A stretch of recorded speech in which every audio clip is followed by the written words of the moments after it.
Well, I don't think there's any grand 5-year plan. Obviously, you've got to be a bit reactive to what's going on in the world, but I think we've got a very stable platform, and that was really the key that we tried to instigate very quickly back in 2009. We have 5 manufacturers in the top 5 in the last 2 years of the current British Superbike rules package is testament that I think we've got it pretty spot on. And going forward, I think we want to give a symbol of stability so that people who are invested in the championship now, be it teams and sponsors, know that it's not going to be some radical change in a year's time, and all the investment they make now is completely redundant. So, more of the same, and as the market continues to improve, hopefully everyone's commercial conditions will improve, and that itself will bring a natural expansion. We need to be responsive to what the public want to see and read.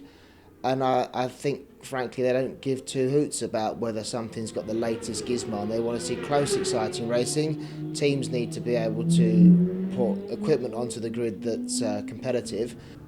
There's just no justification in this climate for a team having to spend £200,000 or £300,000 a year on one pure component in their team. That's probably now a budget for a whole team for a whole season. And as much as it's perhaps not what people want to see in some respects of suppressing technology and advancement, we've got to be sensible and cut our cloth accordingly. We've always done things carefully and controlled, listened to people, having two triple header events, one at what is essentially the halfway point of the season and one on the final weekend. I think it's about right for the moment. Wouldn't rule out a change to that, but if it's not desperately needed, there's no point changing it. Yeah, obviously the major difference is we've moved to the 17-inch size 1 year after World Superbike, which has led the development of the product, ready for us to roll it out in BSB. We've got 2 rear solutions, as you say, in the slick tyre, SC0 being the softer compound, and SC1 more towards a medium compound. Front tyre choice again is 2 options, SC1 and SC2. Yeah, I mean the main thing I think that we need to point out is that the way the Pirelli range is designated, we use the same references for the tyres, so SC0, SC1, SC2, going from soft to hard. Because this tyre is called SC0 doesn't mean obviously that it's the same compound that we had 3 or 4 years ago. Things have moved on, and the compound that we're using now has performed very well in the Spanish tests that we've undertaken, and also at Donington Park for the first official BSB test in the UK. We saw long runs, and we're expecting it to be a race solution. That's why we brought the tyre and put it into the range. It's certainly going to be down to conditions. Brands Hatch round 1, there's a chance that it could certainly be warm enough for the tyre, but I think once we get past the first round or 2, we're going to see SC0 through the middle part of the season. Obviously, for the last 3 races, we moved to some, when we look at Assen and Silverstone, maybe a little bit more abrasive circuits in cooler, what should be cooler conditions. So maybe the 1 will come back into the picture more there. But we're going to see SC0 used a lot throughout this season. We're confident in it. We saw it perform very well in World Superbike, so we're expecting big things from that solution.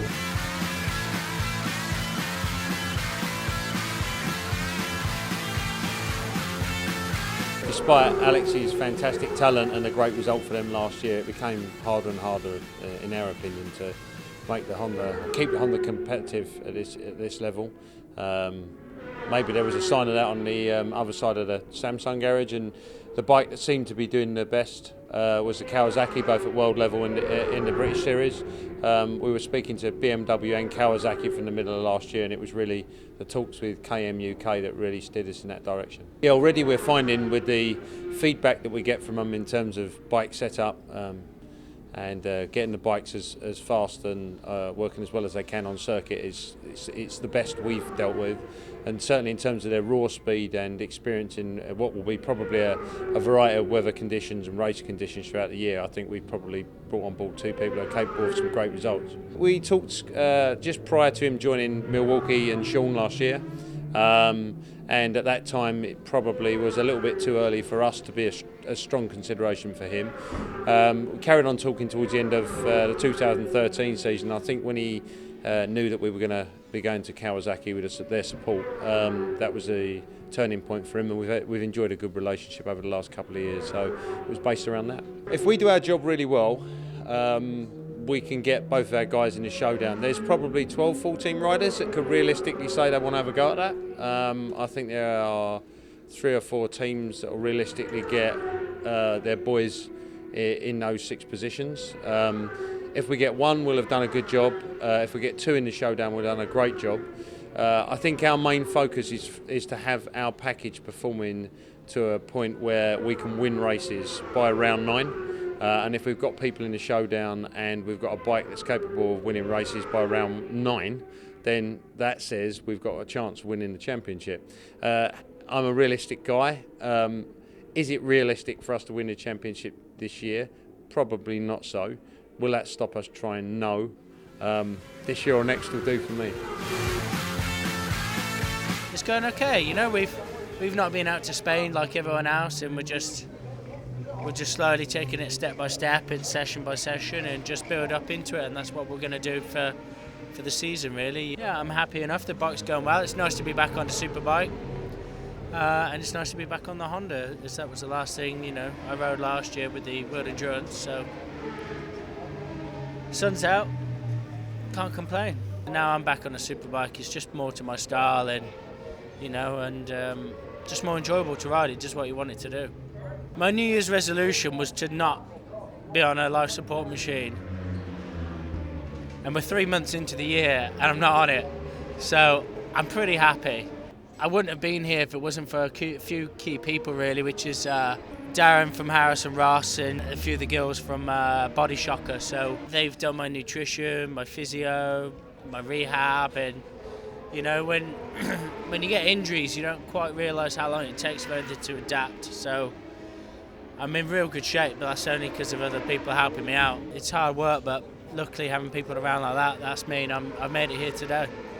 I had a great time with the legends, you know, and I've had some great teammates, you know, with Rutter, Dunlop, Cam Donald, John McGuinness.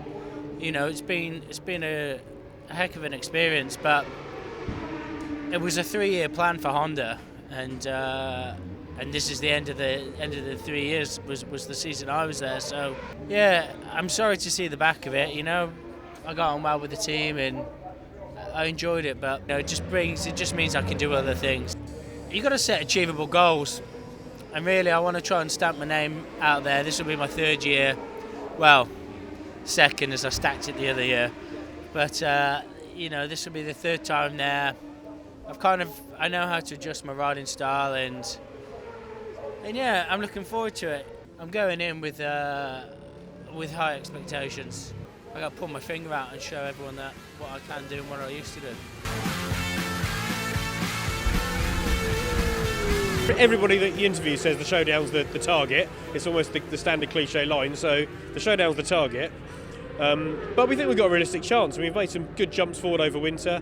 Moto been helping us out with the software package as well, and we've been working quite hard with the fly-by-wire throttle and engine brake control, all to make the rider more comfortable on the bike. And if he's comfortable, he's faster. The factory had come up with the sort of solution of changing the weight distribution of the bike by taking some of the weight off the front. We've done a similar thing. They've been very good giving us some of the data and what we need to achieve. So we've worked with our sponsor CNC Racing. They've made some new rear set kits for us to move the rider's foot pegs back, but just riding the foot pegs and moving the rider back on the seat with a tank pad wasn't good enough. That changed how the rider felt on the bike. So we had some handlebars made that moved the bar position back. We had a new fuel tank made that moved the rider's seat back. We also had to cut and extend a piece in the rear subframe, so the rider had exactly the same sensation of being on the bike, but in the same position, but actually moving him back quite a bit on the bike. Well, we're looking for a bit of balance on the bike. The bike was very good into the turn. We can actually push the front quite hard, but then the weight transferred very quickly to the back, so we can run the bike higher than we'd like to, higher than we could before now, sort of an overall geometry, without having a great weight transfer back and forth. Expectations, the 2 tests have been at Kuba's 2 most favourite circuits, apart from Assen. So we expected to test very well, but then we'll get to Brandtach and Alton Park and expect to be a bit more realistic about the results. We don't expect to be on the front row, but we're looking to be in the sort of showdown positions. And you know, Kuba's a quality rider, so there's no reason we can't get him into the showdown. It's the same format. It's still 8 rounds, 16 races.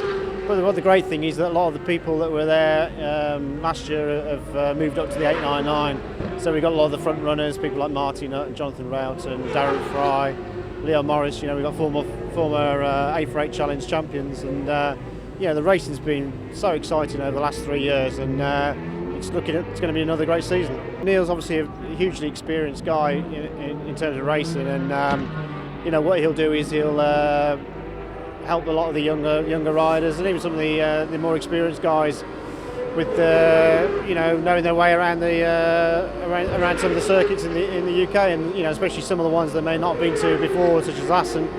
He's somebody that they can turn to whether they've got any problems, a bit of advice.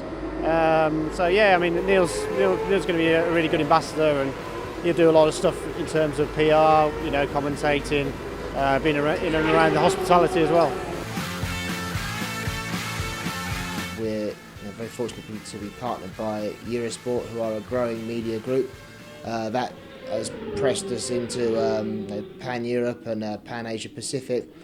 But quite recently, Discovery, obviously one of the world's biggest media companies, took a stake in Eurosport through the Discovery network of channels around the world, and Velocity is one of their channels in North America. They're taking Eurosport content, and I think it's quite exciting seeing where that could take us, as we've seen with what's gone on in MotoGP and BT Sport, and in Europe with Movistar and Sky Italy and all those sorts of things. It's changing, whereas we set our stall out early, having a specialist sports channel as our principal broadcaster with Eurosport, and having a free-to-air partner in ITV. We've got the UK, Europe, and indeed the rest of the world pretty much covered, and I think the championship is better for it, and that takes us back to that original objective of increasing the commercial conditions for everybody, for a team's identity and sponsors to be broadcast literally around the world to many, many hundreds of millions of people, but the team can still operate in a relatively small geographical space, be it the UK and our current foray into Europe. Then that's got to be a good thing.